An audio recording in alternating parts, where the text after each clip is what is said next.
अस्सलाम वालेकुम। कैसे हैं आप सब? उम्मीद है अल्लाह ताला के फजलो करम से सब ठीक ठाक होंगे। अल्लाह ताला यूं ही आपको अपने घरों में खुश व खुरम, सेहतमंद और शादो आबाद रखे, आमीन। आज बिल्कुल एक नई रेसिपी के साथ हाजिर हूँ, लेकिन ये कोई पकाने से रिलेटेड नहीं है। ये एक चूरन है जो हमारी फैमिली में काफ़ी सालों से इस्तेमाल हो रहा है, और ये मेरे दादा जान का नुस्खा है। उनसे मेरे वालिद और फिर मुझ तक पहुंचा, तो बहुत ही बेहतरीन ये चूरन है। मैंने सोचा कि मैं इसको आप लोगों के साथ शेयर कर लूं। तो चलते हैं रेसिपी की तरफ। सबसे पहले इसके लिए जो मैंने चीज़ें ली हैं ये 6 हैं, और मैंने साबुत शक्ल में ये सारी चीज़ें जो हैं ये ली हैं, ताकि आपको मैं दिखा सकूं कि मैंने क्या क्या चीज़ ली है। सबसे पहले इसमें ये नौशादा ठीकरी है।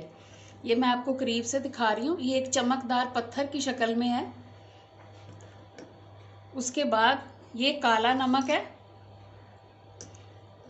काले नमक के बाद काली मिर्च है साबुत। और चौथी चीज़ जो है ये सौंठ है। ये खुश्क अदरक है।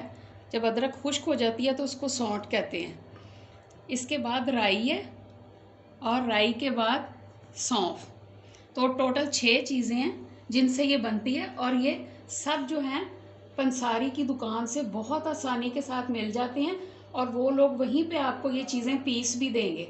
तो घर ला के आप इसको पिसवा के इसको सब चीज़ों को मिक्स कर देंगे तो ये एक बेहतरीन चूरन बन जाएगा। अब मैं आपको इसकी पिसी हुई शक्ल दिखाती हूँ। ये देखें, ये पीसने के बाद जब मैंने इन सब चीज़ों को मिक्स किया तो ये इस तरह का बन गया, और ये पानी के साथ यूज़ करना है। नौशादा ठीकरी, काला नमक, काली मिर्च, सौंठ, राई और सौंफ, ये सारी चीज़ें आपने हम वज़न लेनी है। जितनी भी आप लेंगे वो सारी एक वज़न की होनी चाहिए।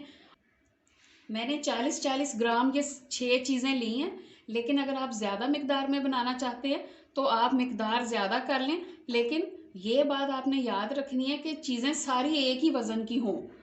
जब आपने इसको यूज़ करना है तो ये टीस्पून का तीसरा हिस्सा, यानी आप टीस्पून को 3 हिस्सों में डिवाइड करेंगे तो इतना हिस्सा जो है ये आपने लेना है पानी के साथ। इसे खाली नहीं खाना, पानी के साथ इसको इस्तेमाल करना है। पेट दर्द, गैस और जो रीढ़ की दर्द होती है, इसके लिए, हर किस्म का जो पेट का मर्ज़ है ना, उसके लिए बहुत ही बेहतरीन चूरन है। मुझे ज़रूर अपनी दुआओं में याद रखें। अल्लाह हाफिज़।